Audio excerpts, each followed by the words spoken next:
allowing these young people to carry weapons illegally. Hey, they want to carry weapons. Go out and get your CPL. Don't cop a felony by the age of 21. Yeah. Go out and get a CPL. And then carry your weapons. So in Michigan, you have to be 21.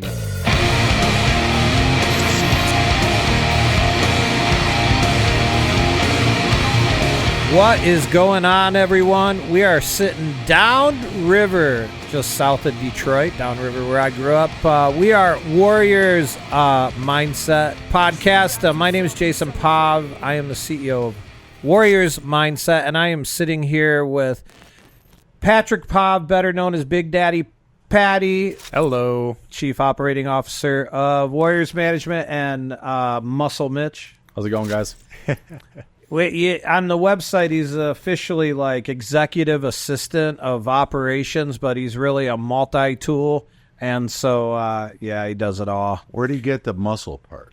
Well, when he's doing projects in the parking lot, his shirt's off, and it actually draws the women to our restaurant. However, it pisses the men off. The men don't come; they go to the Mexican joint across the street. Anyway, we're sitting here with Mr. Ken Magee. What's up, my man? Hi, glad to be here. I am so glad to have you here. We met like 3-4 years ago, and you were just a customer, right? Yep. Is that how it happened? Yeah, I was a customer, and I had just written a book, and I went into your store and wanted to know if you wanted to buy a copy of the book because it was related to sports and sports memorabilia on the University of Michigan football team. I did buy the book. And you did buy the book. I sold it, too. And you sold it shortly thereafter. Yeah. Which is fine. Yeah, well, that was the point. I was like, well, I'm going to get this out there. I mean, I have it. It could be sitting around, like, collecting dust or in my shop or someone else. So, yeah, that was very cool, man. And I think at that time you were running for sheriff, right?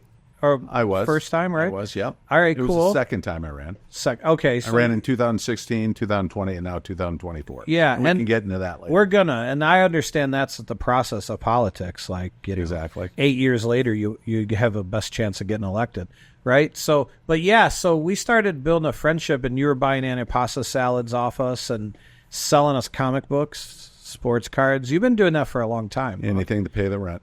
Michigan. Pay the mortgage. Michigan, though. Mostly Michigan sports memorabilia, but got a hodgepodge of those. You're a Michigan guy. I'm a Michigan guy. I was raised in Ann Arbor. I got along really good with you, but also like you're like as you started, I found like very openly sharing your life experience with me, and I was like, first I was like, is this? I got to look this guy up. I think he's not real. Is this real? And then we got to know each other. It was like hard to believe shit. But I want to get into that. But like, tell me, like, you're going to be running for sheriff, but you've been all over the world. But my thing is like, tell me, where were you born? Like, tell me about you. Just give me a brief. Tell you a little bit about me. I was born and raised in Ann Arbor. My mother was a social justice warrior. My father was a neurologist at the University of Michigan. So I come from a very liberal family, and I entered a very conservative profession of law enforcement. But as a kid growing up, I went to Ann Arbor Public Schools, Angel, Tappan, and Huron. And when I was a kid, I was pretty rambunctious and always borderline getting in trouble. Not criminal stuff, more mischievous stuff. Yeah. And things like that. Mailbox baseball? Pretty much so, things like that. Well, there was no video games, no internet. We played outside. It was actually good times, but boys would get in trouble, right? And there wasn't a lot of channels to choose from, Yeah. So Sunday night hockey on the Channel 50, whatever the case may be. But yeah, I was born and raised in Ann Arbor, mischievous kid, and decided when I was a young kid that I would be involved in sports, and I was always very athletic and very good at every sport I ever did. I wasn't the greatest at every sport. I was just always very good at every sport. And so I parlayed sports and accomplishments and mischievous to have a very interesting young childhood. And sooner or later, eventually, I met a individual who started to mentor me, my martial arts instructor in Ann Arbor. His name was Edward B. Sell, Grandmaster Edward B. Sell.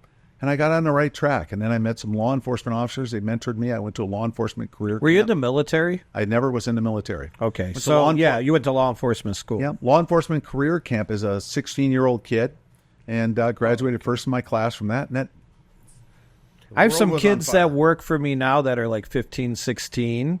that want to be in law enforcement. So when you get elected, we're going to talk. Well, that's a huge part of my platform is to recruit people. I want to recruit people with you because I love police officers. They're down. The employment staffing levels are horribly low. As a matter of fact, I just learned an hour ago that the overtime budget at the Sheriff's Department has already been utilized for the entire year, and still we have 6 more months to go. But then I think officers, if I don't mention this, should make $150,000 a year, and chiefs should make like $250,000. By the way, I'm sure you never heard me say that. I'm sure none of them would argue with you. Okay, so but anyway, so you were born and raised in Ann Arbor. Real quick, the end of the not the end of the story, but the continuation of the beginning of the story is that I decided I needed to go one way or another, and I met these mentors. They helped me, gave me some ideas. I ended up going off to college. I got my bachelor's degree and master's degree at Michigan State University. And a Wolverine that turned to Spartan. I moved up there, and I tell this story about one summer I'm at home at a friend's house, and Bo Schembechler's there, and the Schembechlers were family friends. And Mrs. Pilcher said to me in front of Bo, "Kenny, now that you're going to Michigan State, who are you rooting for in a big game?" And I was nervous to say something. I was how old were you? 20? Yeah, I was 18. about 20. I was about 20 then. Yeah. And I was a walk-on kicker at Michigan State as well. I got cut when they recruited Morton Anderson. But with that being said, Bo is looking at me. She asked me the question. He could see I was nervous, and he looked at me and said, "Kenny Magee, before you answer that question, let me tell you one thing. I would think very little of an individual who was not rooting for the school that they were attending." And he just stared at me. And I said, "Thanks, Bo. I graduate in 2 years, and I'll be back." And I love it. So Bo used to love to hear police stories. Whenever I'd go to his house, he'd say, "Tell me another story. Tell me another story." And like Mrs. Schembechler came in one day, so we're all going out for ice cream. He goes, "No, wait, Millie. Kenny, tell Millie the story how you commandeered the taxi cab to capture the cocaine dealer." And that's exactly how Bo spoke. But ended up graduating first in my class at Michigan State and also in the police academy. I went to Grand Valley State University. It was a college at the time, and graduated first in my class there. And the world was open. Where was your first did you were patrolling, right? Yep. My first job in law enforcement was at Jackson, Michigan, the city of Jackson. In Jackson, okay, which is considered like out of state because I go out of state a lot, and like Jackson's rough. When people say Jackson or Detroit, people think it's rough. Well, one of the reasons it's got a rough reputation as well is because the prison is right outside the city limits. Jackson prison. When people get out, they don't know, where am I going to go? And they just walk down the road, and here you are. So there are neighborhoods in Jackson that were pretty rough. I was there for 4 years. And one of those years I was laid off as a police officer, and they gave me an option, unemployment or join the fire department, because they had budget cuts with the police department. And I joined the fire department. So I had a lot of horrific things happen to me during those 4 years. Yeah, because I mean, part of the reason I love having a relationship with you is that I think that officers should be treated better. Right? Yeah, no, the horrific, because I hear horror stories, and you've told me. Yeah, there are a lot of horror stories, but my department treated me very well. I was on the tactical team. I was honored as nominated for Officer of the Year twice, and I'm a rookie, and I'm nominated for Officer of the Year. But there were other things that were horrific. I had a situation where a state trooper was shot, and I was with him when he died, and he was killed by a guy named Giovanni Littlejohn, who's still serving life in prison. And I had a situation where a major fire started, and the building collapsed. I was standing next to another firefighter, and the building collapsed, 4 stories of bricks. We saw it coming down. I got out of the way. He didn't. And he was killed. And I lived. And so I saw a lot of things that the age of innocence was over at a very young age. I could see that it's no longer just, oh, you've got your nice pressed uniform, your shiny badge, and you're waving the neighbors when you drive by. That's all part of the job. But there's another part of it, and that is the dark, dark side of it when you see the worst of the worst. Well, that's why we need police officers. Absolutely. Because of the darkness, right? Whether you see child abuse victims, you name it, to rape survivors. Not for, speeding, it gives you guys something to do, but that's not really why. No, it's not why. But at the end of the day, we, it's a noble cause, and I love law enforcement. I don't wish anything bad to happen to anyone. Yeah. But if it has to happen, I'm glad I'm always there to utilize my mindset and my skill sets and my training to assist in the situation, whether it's something as horrific as a state trooper dying or just helping a kid find a stolen bicycle. Yeah. Yeah, there's so much purpose in it, right? Absolutely. Yeah, because I said it the other day. I was like, wow, you don't really need to run for sheriff. So I'm sure, why? But I can see its purpose. Absolutely. It's number one. It's not the money. It's always about giving back to your community. I know you as a local businessman do a lot of that as well. Yeah. And my skill sets are to give back to the community by doing law enforcement and creating images and strategies to effectively fight crime and to leading the men and women on the streets and living vicariously through their successes. I love law enforcement. I love making a community safer. It's something I do, and I do it very well. But I will say this, as much as I am confident in my skill sets, and you'll hear throughout this interview, I might say, I did this or I did that. It's always about a team. Yeah. You're always members of a team. Yeah. But without saying redundantly over and over, the team consisting of A, B, C, and D, I just will refer to it as I do with involved. the same stuff because people are like, you did this, you did that. And I say, hey, our company's doing this with the shit we do in Haiti and stuff. Exactly. But really, I always say, this is my left and right arm here. You have your team. If you don't have your guys next to you that will die for you. Absolutely. So it's always about a team. You can't do anything. Nobody is successful on their own. You can be a team leader, and that's important. Every team needs a leader and a motivator and other things. But at the end of the day, so I just wanted to become very clear when certain things that I've spoken about in my career. Yeah, I was always on a team, and I was always on a very good team. And that's part of being a good team is making your team better and using your skill sets to make the team better, but also realizing the weak points of your team and try and strengthen those weak points. Yeah. And I do that very well. In a leadership position. Yeah, you're a fun guy actually, and so I would like this to be a regular thing, especially when you become sheriff, if you're able to do those type of things. But people I want to talk more later about why I'm passionate about the sheriff position, but let's kind of transition into you ended up DEA. Right. You got involved in the federal government essentially, right? That's exactly so. Right. How did that come about? What made that decision? And it seems like there'd have to be an opportunity. Do they seek you out? Do you apply for the job, or what? That's a great question. So Michigan State University has one of the best criminal justice programs in the world, right? Yeah. A lot of federal agents went to Michigan State University, and so they're always recruiting. Because I was a graduate student at Michigan State, I heard that DEA was recruiting. The head recruiter was a Michigan State grad. The very first time I applied, they did not allow people to become agents who had experimented with marijuana. And there's a drug statement. And I said I had tried marijuana when I was in high school. And you're immediately off the list if that happens. Yeah. A couple of years later, they decided we will allow experimental use. You can't have bought or sold. You experimental use, and you explain the circumstances behind it. Peer pressure at a high school party, yes, I decided I would take. Passed me a joint, and I hit it. Yeah. And I didn't know any better. It wasn't something I commonly did. It was youthful ignorance, number one. Number two is you say, hey, I said I'm an athlete. Isn't everything youthful ignorance till you're 40? Some... And then for some, it takes a lot longer than 40. But anyway, so I got recruited. And they called me and said, hey, that policy's over. You can. What happened to you when you were in high school? You're good to go now. So I applied, and I got accepted. Went to the DEA Academy in Quantico, Virginia. At the federal law enforcement. Virginia on Thursday. I apologize. I have to take that back. I went to the DEA Academy at the Federal Law Enforcement Training Center in Glencoe, Georgia, and then years later I went to numerous academies.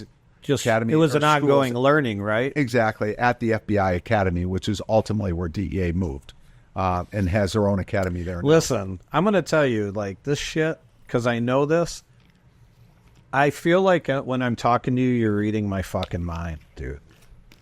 You're reading everything about me. I'm like, I know that Ken, he knows. So just so you know.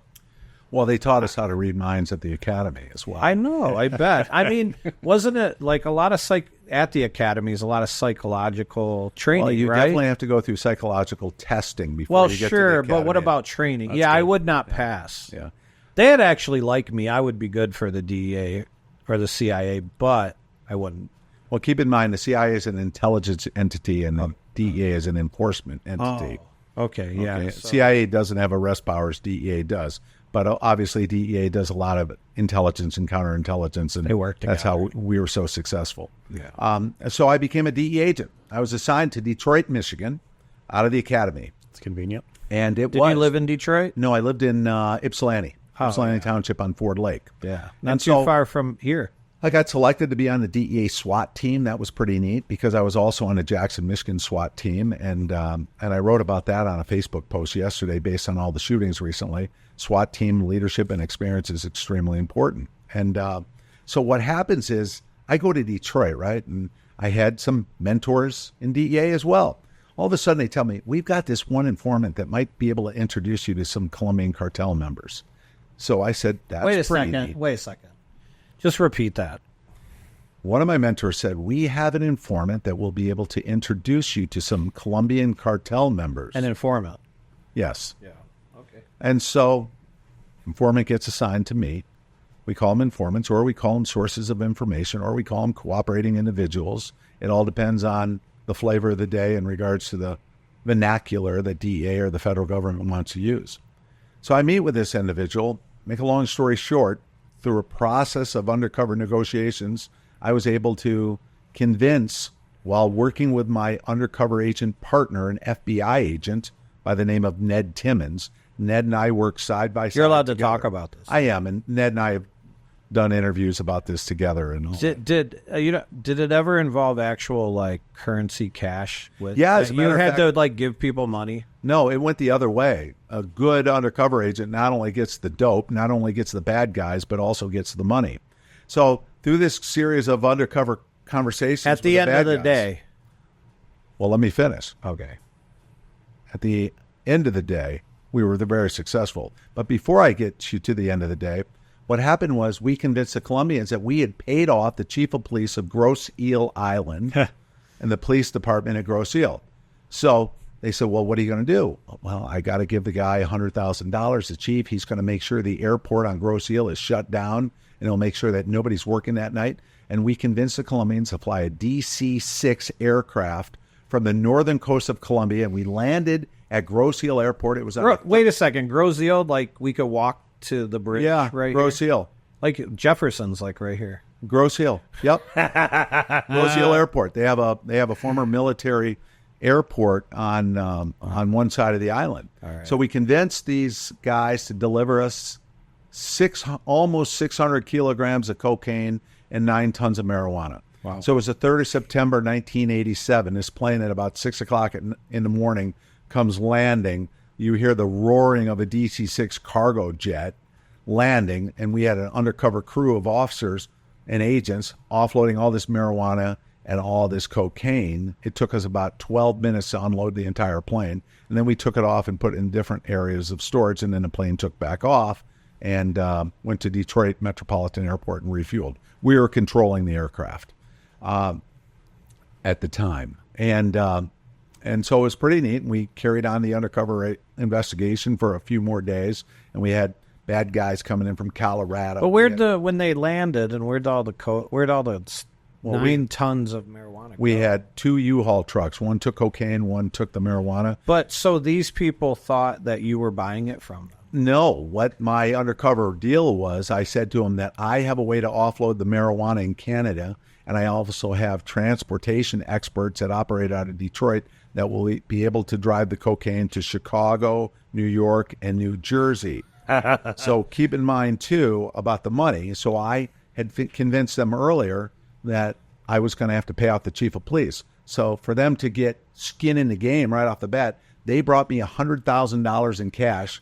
They flew in. Hey, speaking of 100,000, it's not that much. It's only like this much. No, it's like that much. And that's exactly right. So what happens is they fly in. They've got approximately $100,000 in cash in a shoebox wrapped in Christmas paper. I meet the guy at Detroit Metropolitan Airport. Oh, yeah. He hands me this shoebox with Christmas paper on. We shook hands, have a cup of coffee. He gets back on a plane and flies back to Florida, and I got $100,000.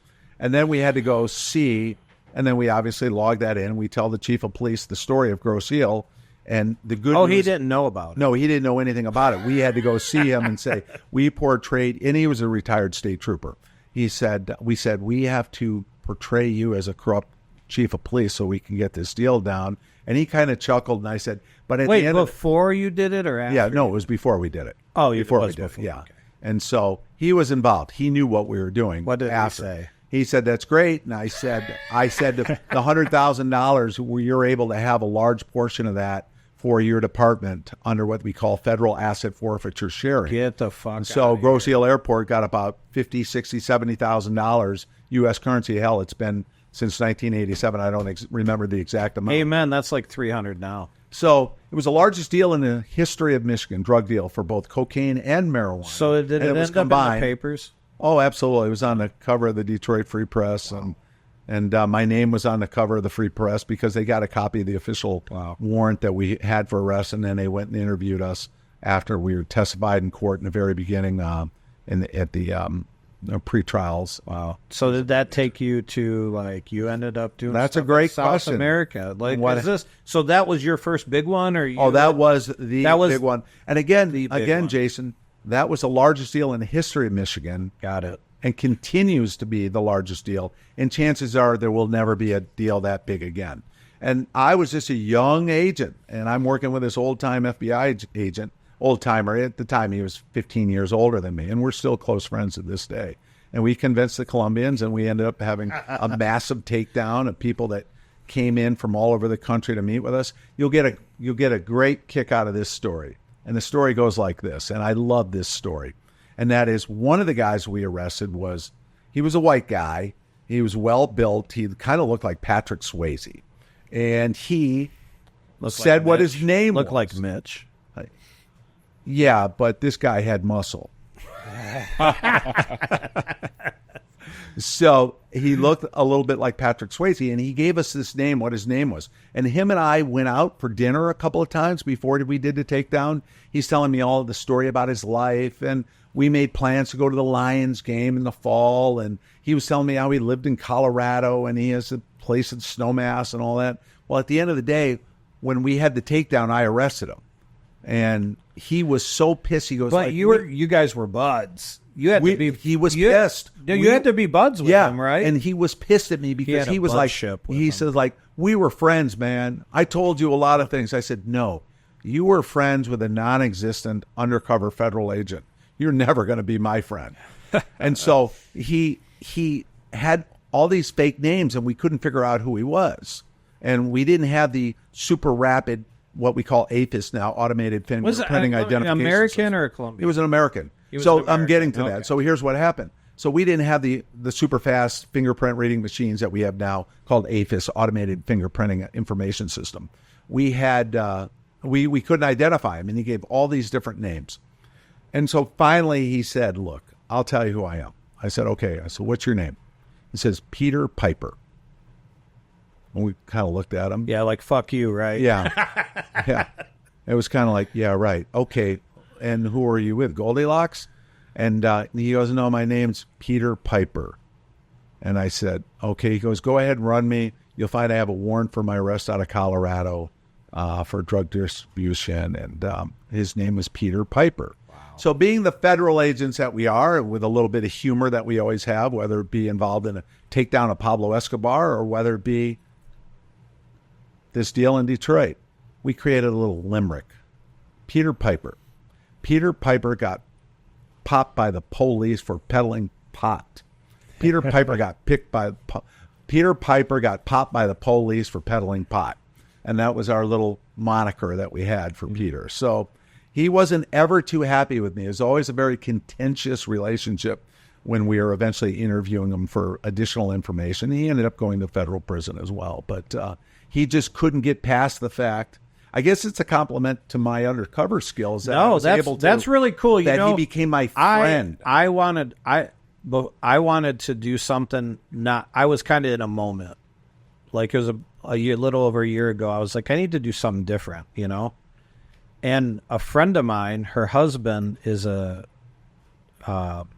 investigator, so he's hired private PI. Yeah, and he was looking for guys, and it was like $40 an hour, and I thought about doing it. And he goes, well, it's a lot of like hanging out in Walmart parking lots and watching people. But anyway, it's just always fascinating, and I love it because it is acting. Well, then you'd finally you turned into someone else. You had to take your mind and turn into someone else. My brother Rusty Magee was an actor and an entertainer and a comedian and a playwright and just my hero. He lived in New York City. He died at a young age of 47 of colon cancer. But one time I was working undercover in New York, and I met him at a restaurant while I wasn't working undercover, and we were just two brothers having dinner in New York City, and we were talking about his careers because I loved his career. I loved his talent, his musical ability, and his ability to commingle in the area of Hollywood and acting and all that. And he loved my career. And we would talk, and I said, I'd love to get some roles on TV someday. And he says, I'd love to do what you do. And I said, it's all the same, Rusty. We're acting. That's all. We're acting. And he says, but yours is real. You only get one take. If you screw up, the consequences are horrible. Oh, yeah. With me, you're dead meat. It's a bullet in the head or something. Take 4, take 5. And he was just the funniest guy in the world. And he'd break into his kiddingly New York accent like, you're going to sell me some booger sugar. Get this, it sounded like that guy on Law and Order, So anyway, so it was a wonderful, wonderful assignment to be able to work undercover in Detroit and be involved in a lot of other deals too. Yeah. But, because the life of an agent could be you wake up in the morning, you go get some coffee, you drive into the office, you get in the office, maybe you look at some paperwork from the night before. Somebody says, hey, we got a surveillance going on at 10 o'clock. You go surveil somebody else helping in another case from 10 to 11:30. Hey, let's have lunch. It's 12 o'clock. Okay, what else is going on? And say, I got to go debrief some informants. So you run over to another town. You're debriefing the informants. And then somebody calls, hey, we just got a call from the United States Attorney's Office. They need you to testify in an hour. Something just popped up. So next thing you know, you grab your suit out of the car, you put your tie on, you finish court, and then you look and you say, what's going on? And they say, oh, we're going to do some surveillance tonight in an undercover buy bust on some guys in Troy, Michigan. So we run up to Troy, Michigan. So every day was different. Every hour is different. And it was constantly evolving, constantly changing. But you're always helping one another because you have these groups and these teams. And it was just very Sometimes you're with this group or sometimes you're with that group or this person, right? Yeah, in Detroit we had several groups. I think there were 6 at the time. And I don't know how it was. Was it during Kwame? Were you there? No, I wasn't there. I was there when Coleman Young was there. The every day was different. And it was a lot of fun. So what happens is I get on the radar screen because my former boss went to Bogota, Colombia. His last words talking to me when he jumped on the airplane to go to Bogota, we took him to the airport. He was going away party, and then we just drove him to the airport. And he said, hey, get a little more time under your belt and come work for me down in Bogota. So I did that undercover deal. And then I called him. He goes, yeah, we got some spots available. So I applied. I got accepted. Where's Bogota? Bogota, Colombia. Colombia, okay. Bogota, Colombia. I went to Spanish language school for almost 7 months in Washington, D.C. And the next thing you know, on Martin Luther King Day of 1989, I land at about 7,000 feet in Bogota, Colombia. When you say you land, did you jump with a parachute? No, the American Airlines. You ever done that before? Jump out of a plane? Yes. Yeah. Yes. And rappelling out of helicopters as well. Did a lot of that in Colombia. Yeah. So we ended up, I ended up arriving in Bogota, Colombia, and stayed there for 7 years almost as an agent. And it was a ride. It was a lot of fun. Yeah, and you have a lot of stories, man, and I just enjoy your company so much. And so I hope that you can continue to be, we can sit down and have these conversations like this because one reason we are doing this podcast is to the people that work with us, which a lot of those, and so that they can start understanding life, but then reach beyond that. But today, in regards to this story, I've heard a lot of these stories, like you sitting in your truck and me standing in the parking lot, but these guys haven't heard it. So right. I really appreciate this in regards to what happened with, we have this, you have it over there, your certificate. So, well, like my guys here, and then of course, longtime friend and a new young guy we're working with. So, well, being in Bogota was because incredible. It's ambitious and it's ballsy, man. And you need, in order to be successful in life, you have to be ballsy. And to do that, that's ballsy, man. Well, it was constantly an adrenaline fix in Bogota, and I was blessed. I was involved in so many good cases. I was doing a great job running a cargo smuggling program. Next thing I know, I get transferred to the Pablo Escobar unit. And I thought, why am I being transferred? I'm doing a great job over here. And my boss called me in and said, "You don't get it, Kenny." I said, "What's that?" He goes, "You're not being challenged. You've mastered the other job. Now we're going to challenge you. We're putting you in the Escobar group." So I was the backup supervisor in the search for Pablo Escobar, and working with Steve Murphy and Javier Pena and Joe Toft, with the leader of the Bogota office. And we had a great time, and ultimately was extremely successful because we took Pablo Escobar down. But there were so many other things, too, in Bogota. But did you see the hippos? Did you say you saw the hippos? Yeah, I went to Pablo Escobar's finca. It was called Napolis. It was like a zoo in the middle of nowhere, and he had these huge dinosaur statues. If you can't buy a dinosaur, you might as well build one, and that's what he did. No, we saw the hippos. I've got pictures of them. I thought I showed them to you, but we went to Pablo Escobar's finca. I used to say, I used to say this story about Javier Pena, who's also listed in Narcos. He and I were on his helicopter, and we landed on Finca Napolis, and we had both been in the air for a while. We both ran into Pablo Escobar's house, which was vacant at the time, what they call a finca. Well, just because we both had people that don't know, he had a moat around his place that had hippos in it. He had hippos, he had elephants, he had giraffes, he had all sorts of animals. And there's a whole story about the cocaine hippos that's coming out now. He used to have maybe 4 hippos, but since Pablo was killed, ultimately the hippos migrated and then reproduce. Now the hippos are becoming an invasive species in the jungles of Colombia because Pablo Escobar's hippos eventually escaped. I saw the hippos. I remember I had a bag of M&Ms in my pocket, and one of his elephants reached into my breast pocket, and took out the M&Ms. But Javier and I jumped off the helicopter. We run into the Pablo Escobar's place because we had to use the bathroom. And lo and behold, here we are in Pablo Escobar's bathroom. And there's gold faucets made out of gold. Not gold colored. Faucets on the sink made out of gold. That's the way Pablo Escobar was. There a bunch of cash there? Did you guys find? No, we didn't find any cash at that time. No cash? Yeah, not at that time. It had already been seized and taken over by the Colombian National Police. Is he still alive? Pablo Escobar? No, he's dead. That's what this certificate's all about. Oh, you guys killed him.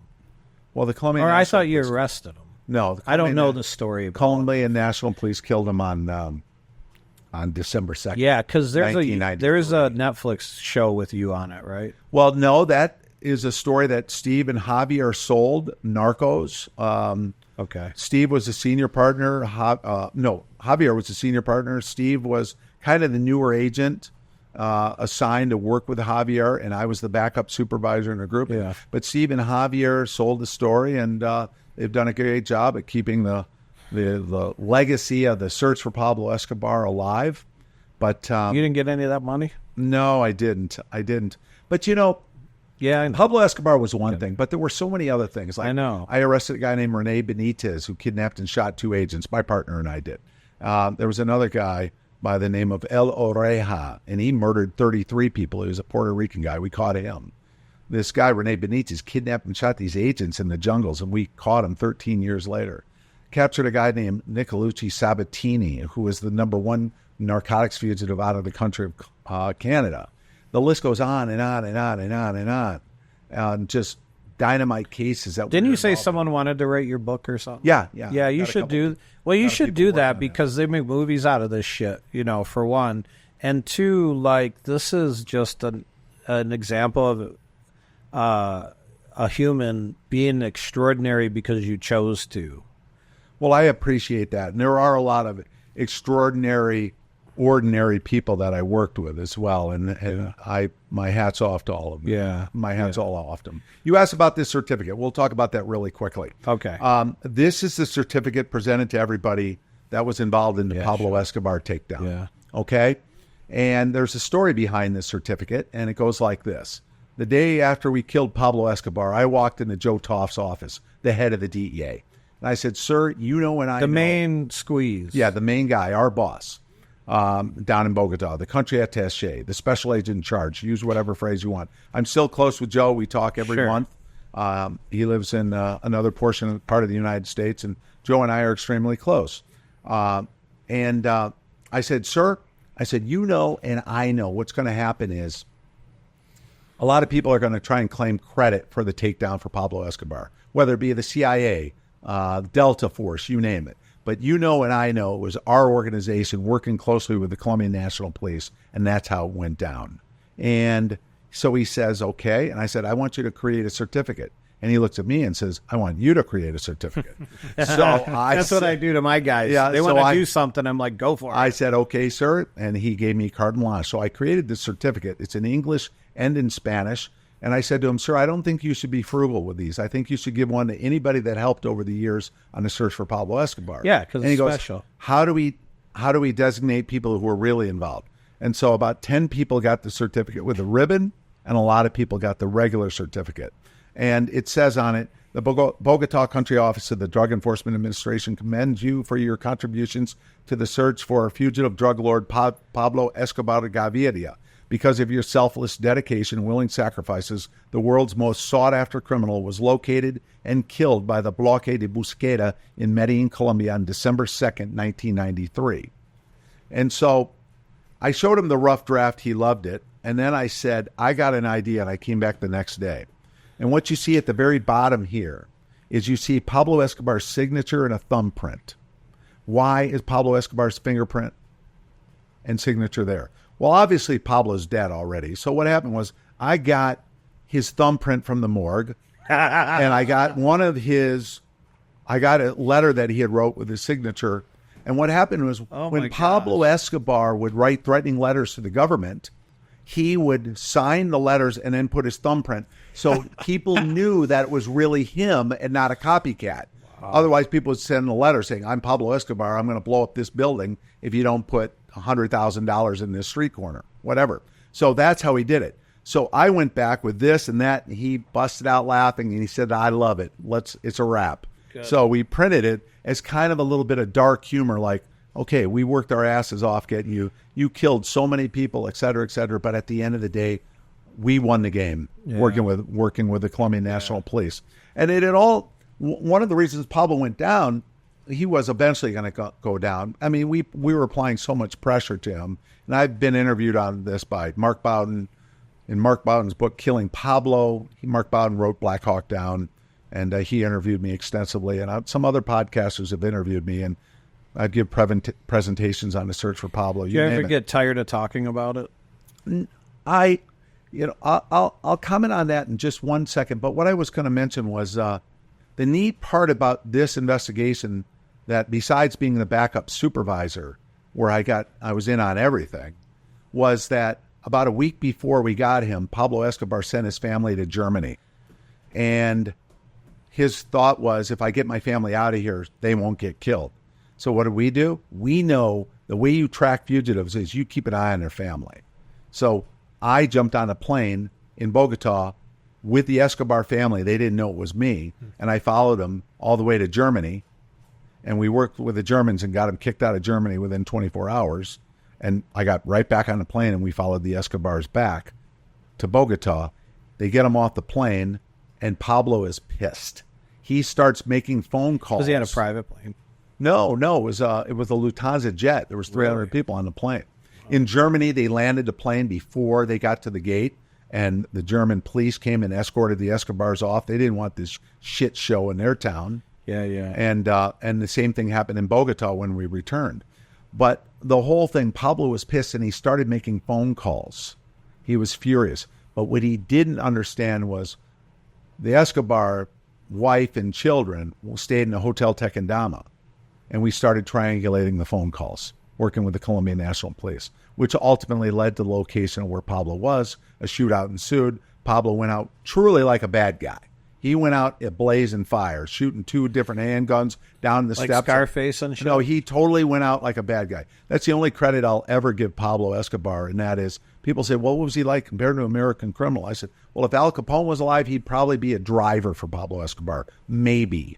And my point is, Pablo went out like a true American bad guy. American bad guys aren't the same as third. No, and this guy, he wanted to kill one person, and he blew up an Avianca airplane right before before Thanksgiving in 1989. I mean, it's just killed 7 Americans on that airplane, and he truly went out like a bad guy. But being involved in a pursuit of Pablo Escobar, working as backup supervisor, being an intricate part of the final takedown by going to Germany and things of that nature, it was just a really neat experience. And I teasingly say that my career has been blessed almost like the Forrest Gump. I always just happen to be in places when they happen. And I'll never forget, I gave an interview to a podcaster in New Jersey. He said to me something like, so your friends call you the Forrest Gump of law enforcement? I say, no, my friends don't call me that at all. I call myself that for fun. So he kind of, because I was a no-nonsense guy, but also a team player, and I learned from some of the best, to include Joe Toft. Yeah. Wow. So lots of good times in Bogota. Yeah. You asked about my career. And you're still here alive.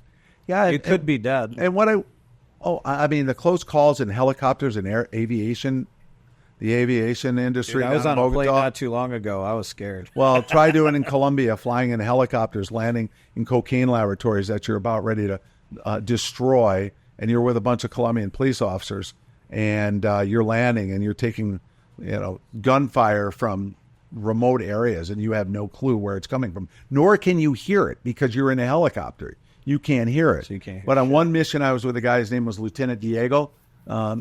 He helped me out there a lot while we were out in the jungles. About a week later, he was killed. Plane took off, or a chopper took off, and when it landed, he was dead. A sniper's bullet went right through his head. Just a lucky shot from the ground. But people say, how do you survive that? You're one American. You're out there with 50 Colombian soldiers. Let me tell you a technique. They used to give us MREs, meals ready to eat, right? And the Colombian soldiers would have MREs. You can open them any time and eat them cold. Well, when you're in a helicopter, you can put your MRE, which are in these aluminum packages, on top of the manifold. And the helicopter engine heats it up because of the heat. You've stuffed it. So now all of a sudden you've got this nice, fresh, steaming hot MRE ready to eat in the jungle.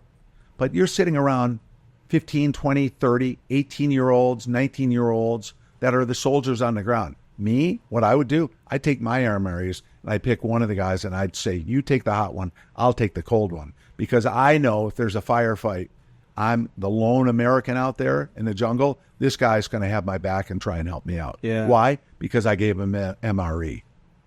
Yeah. Whereas the generals and the colonels, they'd be able to eat their nice warm meals. I'm thinking, okay, survival. Well, it's making friends. Absolutely. Make friends. Absolutely. Make friends. And I got a lot important. of great pictures from the old days, and it was so much fun. So, in conclusion, Bogota was an incredible trip, part of my journey. I ended up leaving Bogota. I worked on the East Coast, West Coast. I ended up working at the Olympics in Atlanta in 1996. I happened to be next to the bomb that blew up in Atlanta. The Olympics. Yeah, that story. The lady died. We saved her little girl's life. And then ultimately I testified against Eric Rudolph, the Olympic Park bomber. So just running in and falling into all sorts of things throughout my career. I ultimately ran a top secret unit out of Washington, D.C. And then I retired. I became the chief of police at Michigan. Had some highlights there as well. And now I work on a team that helps find Michigan kidnapped children. I'm a contract employee where I get called to. That's actually a big thing. Like, we'll save that for another time. But yeah, we'll save that. Child trafficking. Well, and there's a lot to that. I know. We could have a separate podcast for hours on that. But at the end of the day, it was a great career, and I'm looking forward to taking all of those skill sets to become our next sheriff and being able to incorporate a lot of those crime-fighting strategies, number one, and have the respect of the men and women that work the streets, because they know I've been in the belly of the beast and I have survived and I've slayed the dragon. So let's get into something else. So I actually do have a question. Sure. How do you, from a DA standpoint, feel about marijuana and like incarcerated, incarcerated people who were involved in marijuana pre-legalization, I suppose? Okay, it's very simple. And I quite frequently, 99% of the times when I'm asked about marijuana in my position as a DEA agent over the course of the years, 99% of the time, it's always asked by a person that wants to legalize marijuana. Mm-hmm. That's number one. Yeah, because I think it should be legal. Number two is what you think has become a reality. So marijuana is legal now, but every now and then... But it's legal in the state, right? It's legal in the state, and I think they're working towards decriminalizing it at a federal level. But let me answer your question, and that is this. What I find now when people ask me that question, I'm not saying you, but when people ask about it now, I say marijuana is legal as an ice cream sandwich. Let's rock and roll. You can smoke them if you got them. I don't really care. I'm focused on the law. Personally, do I want my daughter smoking weed? No, I don't. But guess what? It's your choice as an individual because it is legal now. But the reason I like to stray away from even getting into the marijuana conversation, because if I have 1 minute to converse and I have to spend 25 seconds talking about marijuana, that means 35 seconds I'm not able to speak about the true enemy of the people, and that's the opioids and the harder drugs such as cocaine, methamphetamine, heroin, fentanyl, opioids, et cetera, et cetera. That's how I feel. It says smoke them if you got them, but you can't date my daughter. It's a below-the-line issue. Yeah, okay. All right, awesome. Yeah, that was actually one of my questions for later, so I'm glad you hit that. Pat, what was your question? So I got a question for now. So you're running for sheriff in a very heavily Democrat county, right? Mm-hmm. What is it, 80%? 82% Democrat. 82%, okay. And you're a Democrat. Who's your favorite Republican? Well, I think... State, national, local? I think looking at history, I think people... rather than putting a name on someone, I look at people that were able to cross the aisle and become moderates. I believe that if anybody subscribes totally to the Republican Party or totally to the Democratic Party, they're doing their constituents a disservice, number one. Absolutely. Number two is they're doing themselves a disservice, because we can't always... Well, you're a pawn then. You're not really thinking. Yeah. And I've used this analogy in that if we agree, if we have as a nation have to agree on 100% the exact same thing on every topic, we become a communist nation. 100%. And that's not the way I am. So fellow Democrats, I disagree with them on certain things. Fellow Republicans, I have run as a Republican in the past. I disagree with things. I believe the sheriff's office should be a nonpartisan office, Absolutely. but that's not my decision. That's the way the laws are, so you have to pick a party, or you can run as an independent. But at the end of the day, my favorite Republicans and my favorite Democrats are the ones that have open ears and are able to judge people by their merits and their ideas and their platform issues, instead of just looking at them like, oh, you're a Republican. You caged children at the borders. It's like, please spare me. I'm trying to save lives right here in Washtenaw County or whatever. Yeah. Or if a Republican looks at a Democrat and say, I don't have friends that are Democrats. Yeah. That's like, dude, you're missing out on a wonderful world. There's a lot of great people. Being your political party is just one small thing. So don't brand or tattoo a D in somebody's forehead or R in somebody's forehead, because we will never be successful if we operate that way. Thank you very much. You wanted to move into another question, or Patrick Mitchell, you got anything else? No, I think I'm all good. Yeah. Well, you got what, like, I know that, the marijuana thing was, like, to me, is a secondary issue. If you would have been against it, I would have been like, Ken, you know what? I smoke it. It really helps me medical-wise, my anxiety, my depression, this and that. Fine. I wouldn't even care if you disagreed. A couple of the major things was, like, yes, the drugs, the opioids. I honestly think that these big drug dealers should be really taken down. By the way, I do believe marijuana does have some medical components. Oh, it does. So it's not just that I'm totally against it. I'm not always in favor of the way it was rolled out as medicine. We don't smoke our medicine in a civilized society. We more do something a little bit different. We make it into a pharmaceutical, et cetera, et cetera. But that's a whole nother issue. No, but I think good cops stay sober-minded. That's why I'm not a cop or didn't join the military, because I like smoking weed and I'm more of an artist. Okay. You see what I'm saying? So you're using marijuana to create your artists. Well, ultimately, it's helping relieve my anxiety and depression. Okay. And then through that, I've become more empathetic. I've been more compassionate, patient, and creative. If it helps you. Creative. If it helps you function. Yeah. Yeah. But from a recreational standpoint, I'm talking about the old days. Like I said, right now. Yeah. If you want to get high, go for it. Yeah. Go for it. I don't like the idea, hey, we're going to get fucked up tonight, whether it's heroin or tequila. I don't like any of that. That's not my mindset. Let's not play John Belushi. And I own bars. You know what I mean? I like a family atmosphere. Like, have a couple beers, laugh, watch some sports, have some fun. That's my mindset with any of that. I had something. Okay, go for it. So you were a federal agent. Yep. Right? And then you retire, go into the private sector, which you are right now.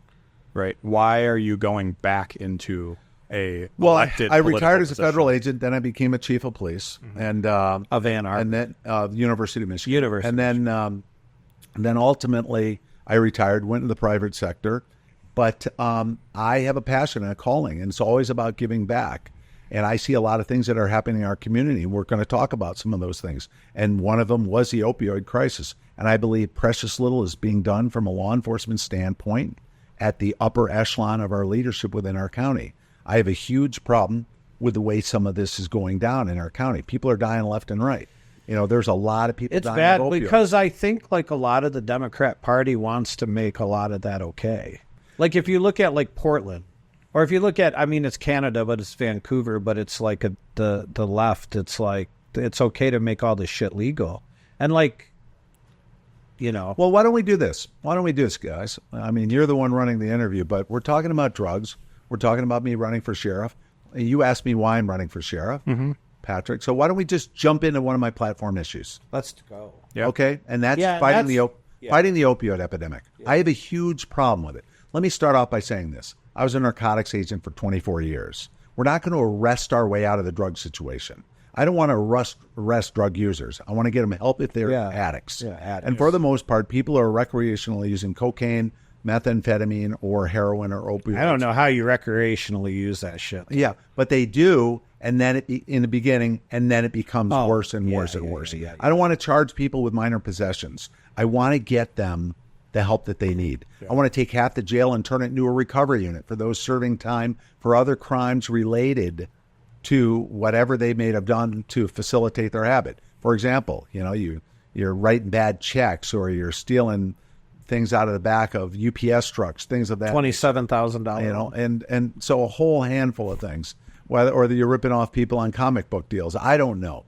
But or baseball card deals, or whatever you were telling me those people ripped you off. $27,000. She bounced a check on me. Yeah. 2 felonies. So my point is, I want to get those people help.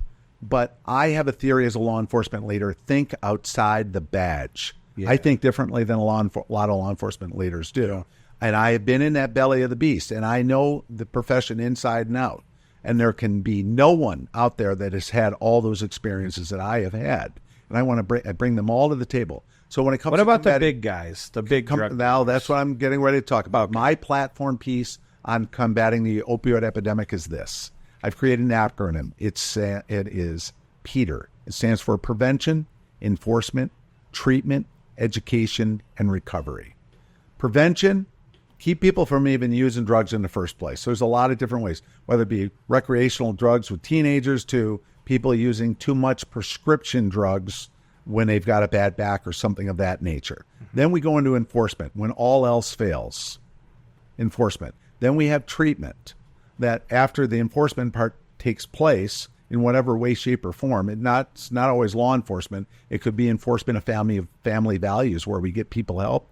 Then we get them the treatment they need. And then there's education, the second E in the acronym of PETER. And that stands for education is not prevention. Education is letting your congressional leaders know, your city officials know, your administrators of the school system and parents know that we have a huge issue with opioids out there. We have to educate people. We have to make sure that we don't take money away from funds that are supporting treatment and recovery. And speaking of recovery, that's the last part of the acronym, R for recovery. And people have to understand, for some people, recovery is a week, and for other people, recovery is you ever see Basketball process. Diaries? You guys ever see Basketball Diaries? I didn't. It's a good example, because like that stuff is so hard to kick. Like, tobacco's hard to kick. I kicked cocaine. Mostly it was the idea of just being high. I had to kick, but that stuff. Well, it's I speak to people, and I've mentored a lot of people that were dealing with sobriety, whether it be alcohol or other drug issues, and mentor them and talk to them and provide them with experience from what I've seen. And I always, when I give public speeches and I talk about opioids and the addictions that people face, and I say this craving, I say, how many people in the audience have gone on a diet? And they all raise their hand. How many people kept that diet going for more than 2 weeks? Raise it. And how did it feel every night when you were going to bed where you wanted to have another scoop of ice cream, or you woke up in the morning and really wanted, 3 creme de la crème, chocolate, Long Johns? Remember that craving you had? And they say, yeah. That craving where you just really wanted it. Imagine that times 1,000. And that's what these opioid addicts go through, and cocaine addicts and methamphetamine addicts. So to me, the real heroes are not always the people that are putting bad guys in jail. The real heroes are the people that are able to combat their addiction and be successful and lead a normal life, and come back and give back and help other individuals. Yeah, because even like I know guys that have been clean 15 years from heroin, and they still say I'm an addict, and they're active in and they should Narcotics Anonymous or anything. And studies show that people can slip immediately. Yeah. So there's a guy by the name of Bobby Magee, and not the song Bobby Magee. Oh, that's where it comes. Yeah. My older brother, Bobby Magee. Yeah. My older brother's name was Bobby, and Bobby developed a substance use disorder, which is the catchphrase now for addiction, when he was in his teens. Substance what? Substance use disorder is the word people use now instead of addictions. They say addiction is more stigmatizing than substance use disorder. And Bobby was my older brother, and about 5 years older. He was a musician and involved in the Ann Arbor drug scene. And make a long story short, he battled through the years substance use. Okay? Well, ultimately, I was getting a briefing once, and it was on opioids and the poppy plants being grown in Afghanistan. I get this page to call my brother. I called my other brother, Jimmy, and I called Jimmy, and his wife answered, and she's crying. She says, Bobby's dead. My brother Bobby died of a heroin overdose. Wow. And in California. And I went to the scene the next day and saw pictures of what the police found, et cetera, et cetera. Bottom line is opioids killed my brother, and it's killed over 110,000 people in the last year. And Washtenaw County is not immune to the problem. The problem in Washtenaw County is, remember the acronym PETER, Prevention, Enforcement, Treatment, Education, and Recovery? Mm-hmm. The second E is missing, the education. People don't know about it, or they turn a blind eye to it. Yeah. And there's not a lot of enforcement either of opioid laws and other drug laws here in Washtenaw County as well. So I have my concerns about that. And I am a person that thinks outside the badge. I'm creative in regards to approaching issues. I realize we're not going to arrest our way out of the situation. People say, well, what does the sheriff have to do with recovery? Not a lot. But what the sheriff can do is he can take all the key stakeholders and put them in a room and say, this is how we attack this problem from a 360 approach, because we've got to reduce the numbers, because we've lost hundreds and hundreds and hundreds of people in the last decade of opioids and drug overdoses right here in Washtenaw County. But we think we live this bougie Washtenaw County educated community, and there's, it's well, trendy. The thing with Washtenaw County, what I've seen, because through the years, being in Chelsea 17 years and having guys that have worked for me die of heroin overdoses, right, is that they're not necessarily kids that don't have anything in their life. It's actually, some kids are for prominent people. Absolutely. And so therefore, like, how are we reaching those kids? Like, we've worked with, like, this is more alcohol, but seriously, like those type of organizations. For us, and for your listeners, seriously is not the word seriously. It's a misspelling of the word seriously, and it's a group that helps combat teen drug and suicide ideology. Yes. So just more of that, but I think just in general, as our country is, there's more to life than that. There's more to life. And so for us, I wonder how we can be connected, because we have a nonprofit, Project 418, and we do a lot of work in Haiti, but our passion is home first, and that's why we employ, like, we create jobs, right? Well, the best thing we can do as a community is make people aware of the problems that we have. But I love going and talking to people that are having signs on the side of the road, exit 175, exit 177, and talking to these people. And, I give them money, $5-10, and I talk to them because the money opens them up, and that's why they're out there, right? But I say, why the addiction and this and that? And so I just wonder how we, as our organization, can partner to help that. Well, ultimately, when I'm elected sheriff, again. When you are elected. When I'm elected sheriff, shit. I know that on January 1st, 2025, I will start putting the wheels in motion. The wheels will already be in motion, but officially in motion on January 1st, 2025, to combat the opioid crisis. Yeah. I've got numerous friends that have lost children as well, some of the people that endorse me. I'm not looking, for example, in my endorsements, I don't get out there and ask all these politicians for endorsements. Yeah. I'm the anti-politician in their eyes.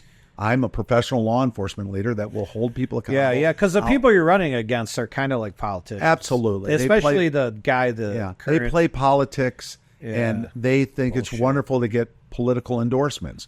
I have endorsements from law enforcement leaders around the world, and people from Interpol, or people that were federal agents that now run large departments or small departments in Arizona, all the way up to New Jersey, large departments. Yeah. And they recognize that I've gotten awards from all over the world. They've worked with me on cases, and they've seen the strategies that I've developed. And I'm going to initiate the exact same thing when I become the sheriff. But it's really important to point out the fact that sometimes my opponents say, oh, Mr. Magee wants to start the war against drugs again. Yeah. And what does that mean? That's code word for we're attacking African Americans now. Like, I know, it's racist. I know. And that is exactly the complete opposite. As a matter of fact, I'm trying to explain to him and to other people who listen, and that I've been talking about this for years, and while the current sheriff's administration has ignored the opioid crisis, guess what? The amount of overdose deaths amongst African Americans have raised 79%, Hispanics 39%. So it's the things that I've been talking about all the time. And one time a candidate who's not running for sheriff now, the previous sheriff, who's retiring, said, let's face it, Mr. Magee is talking about these opioids because it's impacting all these white people in the suburbs now. That is such a racist statement. It's so racist. It's a racist statement. I know. And it's such an insult to the men and women that are on the front lines, whether it be in the prevention, enforcement, treatment, or education or recovery part of the world, that we don't care about people in general, and that we're only focusing it now because it's white people are dying, when we were working on it years before and trying to help blacks, African Americans, men, women. Who knows? Who cares? Yeah, because like someone that interacts with I interact with the community. I talk with 1,000 people a week, just call it. I'm talking with so many people. And it is, it's all being manipulated. It's not real, like, to say that it's racist or anything like that. And they play to this. True. They play to this narrative, and so that's why I'm proud of the fact that I don't have a lot of local politicians endorsing me. And when I see they endorse other people, I say, well, why didn't you talk to me too? Why don't you talk to me about my ideas? I know. Because it's this friendship of politicians. And I quickly point out, I am not running for sheriff to make friends. Yeah. I'm here to build relationships. Yeah. Friendships and relationships are completely different. Yeah, they are. And, we're running out of time, and I was going to hit the guns, but I know you're pro guns with rules, which I'm in agreement. Oh, let's talk about guns. Okay. How long do we have? I give us 5 minutes on guns. Real quick, before we move to guns. Patrick, Mitchell, questions about opioids? I do, actually. One question I have is, what is your stance on, like, there's a lot of groups advocating for safe injection sites and stuff like that. So I just wanted to know what your thoughts were on that. Sure. It's what in the business, in the world, we call it harm reduction. If we could continue the individual to be living and not get AIDS or die of an overdose, it's harm reduction. And it prolongs the ability to ultimately get this person hopefully into sobriety. On its face, I don't have a problem with it, but what I feel is extremely important is when it comes to harm reduction is just don't reduce what happens, but have a mechanism as a follow-up. If this person needs naloxone and it survives an overdose because the naloxone worked, what is the after game? What are you going to do to help this person so we don't have relapse after relapse after relapse? So harm reduction, there are many people in the world that are anti-giving out needles, anti-naloxone. I say it's just somebody else's bag, somebody else's way to try and combat the problem. Who am I to say whether it's right or wrong? I don't want our officers distributing needles to people. That I don't want. But I understand the idea that we will have naloxone because we're first responders. But maybe if it's like third-party groups that are supplying the needles or something for safe injection sites, maybe that's a better way to go about it. Yeah, it would definitely be a better way of going about it because it would also send a mixed message with the sheriff's department. Mm-hmm. But we should always have our deputies naloxone, and I carry naloxone in my car, and I'm not a law enforcement officer at this time. So it's a great question, and basically the business is called harm reduction. That's the theory, what it's behind. And it does reduce AIDS and things like that. But if it just becomes, that's the end. For example, Needle Park in Europe, and where people, it's just zombie land. It needs to be a stepping stone towards recovery. It needs to be a stepping stone as opposed to a placeholder forever. So, Patrick, any questions before we get into guns? No, I just want to say on the guns when we go into it. So me personally, I'm an independent. So I'm very much in line with what you said, the Republicans, the Democrats, and all that. They say most Democrats want to take away your guns. Is that your stance? No, I don't think most Democrats want to take away our guns. I think there are some Democrats that probably would want to take away their guns. And I believe that those folks are so far to the left that they're living in a fantasy world. We have the Second Amendment. We have gun laws. And we don't need more laws. We just need to enforce the ones that are on the books right now. Yeah. And that's the way I look at it. So many laws, you can't keep track of. Yeah, well, and when I talk about enforcing gun laws, and this is a policy paper that I've written, and it's online on MageeForSheriff.com, and it's called Combating Gun Violence in Washtenaw County. And I take a look at the gun violence situation. We have 4 areas that I refer to as gun violence: street violence, domestic violence, accidental shootings, and suicides. Okay? They're all considered violence. Mm-hmm. All right? So I have a idea as to how to attack each problem. When I talk about violation of gun laws and really coming down hard on gun violators, I'm not talking about the CPL holder that maybe goes in after he's been hunting and has a beer in the lodge, which is a violation to drink at a bar with your CPL. You know, that's not what I'm talking about seriously enforcing. Do we have to enforce those laws if it comes up? Yeah. I'm not going to be looking for that. What I'm talking about is people that have stolen weapons, that are shoving them in their waistband with a filed off serial number. And no, I'm a strong advocate for legal and responsible gun ownership. I think victims of domestic violence, normally it's women, they should be fast-tracked to be able to get CPL so they can protect themselves. Yeah. Totally in favor of that.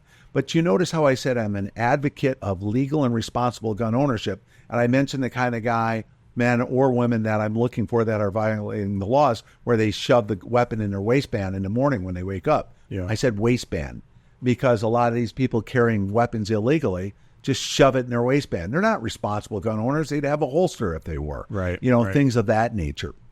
And holsters cost money. And usually guns aren't sold with holsters. The stolen. No, it's the upsell. Yeah, the stolen weapons. It's the upsell to the CPL holders in legitimate gun laws. Yeah. So I've created this strategy, and it talks about combating gun violence by taking and creating multi-jurisdictional task forces of federal, state, and local law enforcement officers to attack the problem of gun violence. How do we attack it? We arrest people that are dealing weapons illegally, stealing weapons, possessing weapons, using weapons in crimes, having ammunition or weapons if you're a felon in possession, and being strict on them. Being strict. I just got a text message here a few minutes ago, right before I walked in the door. One of my supporters, there was a shooting in her backyard. The police responded, found the guy. He was a convicted felon who had done home invasion and also possession of an illegal weapon. He had a weapon with him. It was a stolen weapon. Hammering, hammering. He was shooting, he said, at the building. Well, that's what he says. Who knows what he was shooting at? But the bottom line is, she just texted me and told me that his sentence just came down. 1 year in jail with credit for whatever the case may be. He'll get out in 5 months. They dropped the felon in possession. They dropped the stolen charge. They made it a misdemeanor, unauthorized possession of a weapon, a misdemeanor. Yeah. Just totally crazy. There used to be a time when there were minimum mandatories for people possessing weapons. We clamor and scream about gun violence, whether it be school shootings or whatever the case may be. We clamor and scream about it, and we are so angry about it. But then we take these light sentences on people that are possessing weapons illegally. And you know exactly who I'm talking about. Mm-hmm. It's people that are possessing weapons to commit crimes with them. And so we move into the drug arena, and we take a look at the nexus between drug use or drug dealing and guns. And sometimes guns are bartered for drugs. Sometimes guns are used to protect people. Sometimes guns are used to threaten people. All illegal weapons. And it's it's a felony to possess a weapon, have a substance use disorder. It's as demonstrated by what we've been seeing on the news lately. Yep. But it's also a felony to an additional charge of just merely having a weapon, whether it's illegal or not. You can be charged with a felon in possession. You can be charged with a lot of things, but facilitating a drug deal. And so I say that there is a nexus between fighting drugs, the kingpins, the cartel members, not just, and we do have lieutenants of drug organizations working right here in our communities. That's how eventually the drugs get on the street. It's sold, it's brought up by trusted lieutenants and placed by lieutenants. That's a name of an organization, not obviously police lieutenants, but they utilize weapons in their industry. And so you have gang violence, you have drug dealers doing dope, or not only dealing dope, but also utilizing firearms. And you take a look at that entire package right there. That is what we have to attack. And people say, well, sometimes people deserve a second chance. No. Your second chance, your first chance was already given up when you woke up in the morning and you knew that weapon was stolen and you put it in your waistband. Yeah, or you did something. I was at one gathering and somebody said, well, these kids, the streets are dangerous. They need to protect themselves. And I'm looking at this woman like she's got two heads. And one of my opponents was in the room, was kind of nodding her head. I'm like, how could you even stand for this idea of we're allowing these young people to carry weapons illegally? Hey, they want to carry weapons. Go out and get your CPL. Don't cop a felony by the age of 21. Yeah. Go out and get a CPL. And then carry your weapons. So in Michigan, you have to be 21, right? Yeah. Right? Yeah. Yep. I see, and this is why I'm supporting you. So that's the way I look at it. We take a look at, and then domestic violence survivors, normally women. I want to fast track them for CPLs. And a lot of the Democrats don't like some of these ideas. Fast track women? But I don't, Yeah, I don't cool. like, I don't care what they think, because I think it's a viable plan.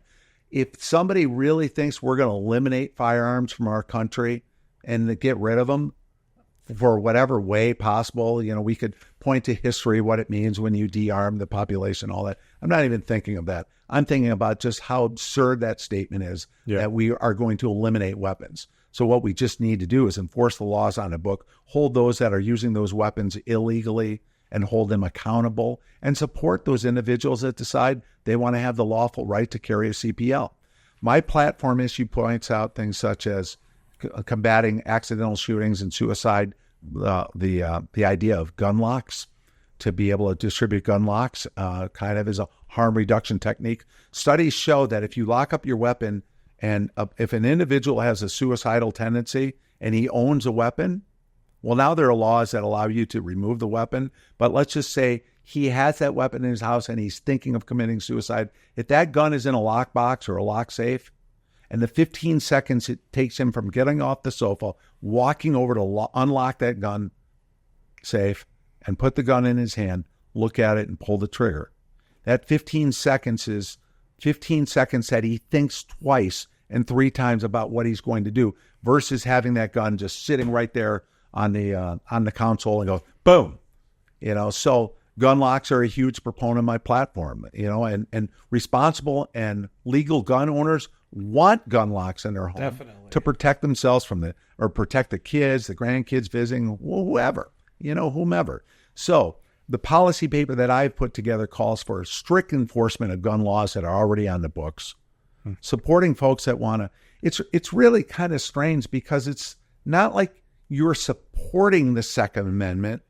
You're accepting the Second Amendment. It's like saying, I support something that's already legal and acceptable. It's like we're not supporting something that's out there. We're just saying we accept it. The Second Amendment is what it is. It's out there, just like the First Amendment. Do you support this First Amendment or do you accept it for what it is? Yeah. Either way, the whole concept that I'm saying is let us focus on bad guys with guns, taking them off the street, because in Washtenaw County, for example, this year, in the first 100 days, we've already had 30 incidents of shootings. 30 in 100 days. Last year, 23 murders. 23 murders in Washtenaw County. Higher than any record year that I'm aware of in the last couple decades. Yeah, I think it's that way across the country. So my opponents, well, let me tell you something, Jason, and I'm just going to be real direct as I always do. And that is this. The other day, and I'm getting ready to release an op-ed. The other day, this current sheriff's administration said gun violence is up across the country. Well, first off, that's not totally true. Okay. But let me say this, whether it's true or not. Well, it's up in certain areas. But let me tell you this, whether it's true or not, that's irrelevant. It doesn't matter what's happening in California. Yeah. It doesn't matter what's happening in Texas. You're passing the buck saying, oh, it's up everywhere. Yeah. Therefore, you, as a leader, are passing the buck. You should sit there. Although my sister took an extra cookie. What's that? My sister took an extra cookie. I could take an extra cookie. Exactly. It's like passing the buck. It's happening there. It's happening everywhere. I look at it like this, and there's this great political expression. What is it? This is it. It's bullshit. It's complete bullshit when somebody says that. And that's the way I look at it. I call people out on it. I say, to say gun violence is up nationally and that's part of your platform. So my opponent gets on this platform the other day and say, parents, you need to talk to your kids. And then they're providing millions of dollars to a group of convicted felons to talk to people, thinking that's part of the solution. So I'm like, that's your solution? Giving convicted felons and murderers and pedophiles and grant money to talk to kids, and parents talk to your kids, and prayer? Well, prayer is not an effective law enforcement strategy, although it's important. Parents talking to your kids is a great idea, but it's not a law enforcement strategy. Yeah. And so I am candidly blunt when it comes to these topics. And some people say, you seem angry. I said, no, I'm not angry. I'm just passionate. But you know who should be angry? That's what I thought. You should be. Yeah. You should be angry because this stuff is continuing, whether it be the opioids, the overdoses, the death, the drug dealing, the gun dealing, the stolen weapons, the violence in the community. The list goes on and on and on. Questions, Patrick, Mitchell, anything on firearms? Ken, how do you feel about the infamous AR-15? What do you mean, the infamous AR-15? It catches a lot of flack. Sure, it does. It does take a lot. Like ban assault weapons. Yes. Well, and this is what I try and explain to people who want to listen. The strong far left that wants to ban weapons, it doesn't matter what you say to them. For example, I know, you know, your listeners know, AR does not mean assault rifle. But that's what they believe it means because they don't listen. And I say a weapon is dangerous. Any weapon is dangerous, number one. And it's just how fast can you pull the trigger? How fast? There are weapons that are hunting rifles that are 10 times more destructive than an AR-15, but they don't look as militarized and threatening as an AR-15. Yeah. But the strong left that wants to outlaw guns and outlaw all those things, they'll put that picture of the AR-15. But that picture of the AR-15 does the exact same amount of damage as a .357 Magnum.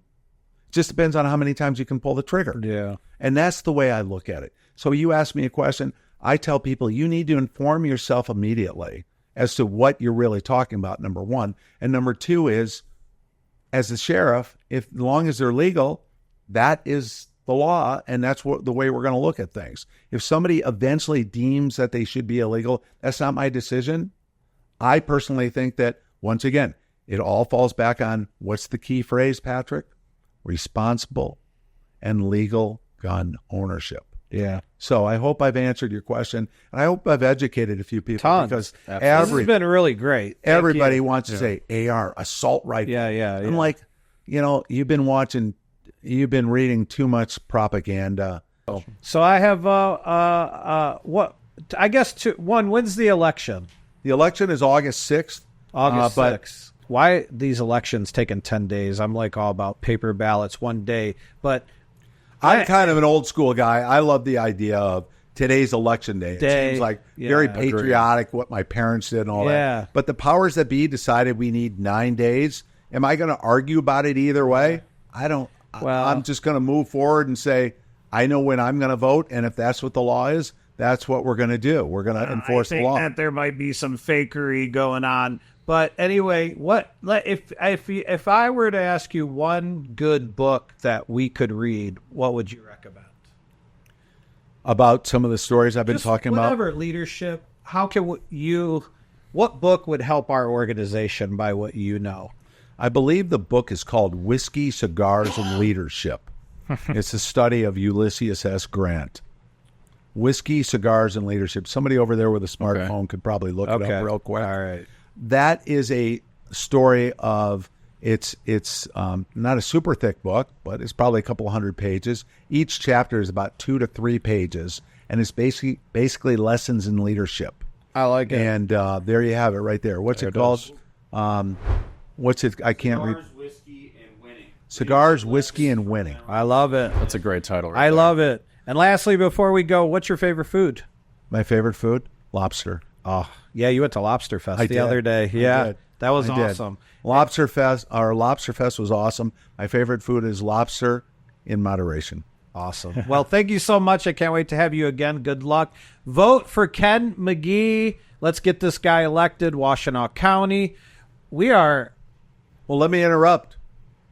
Magee for sheriff. Magee for sheriff. That's the number 4. Magee, folks, not MCGEE. Magee for sheriff, just like it says on my shirt here.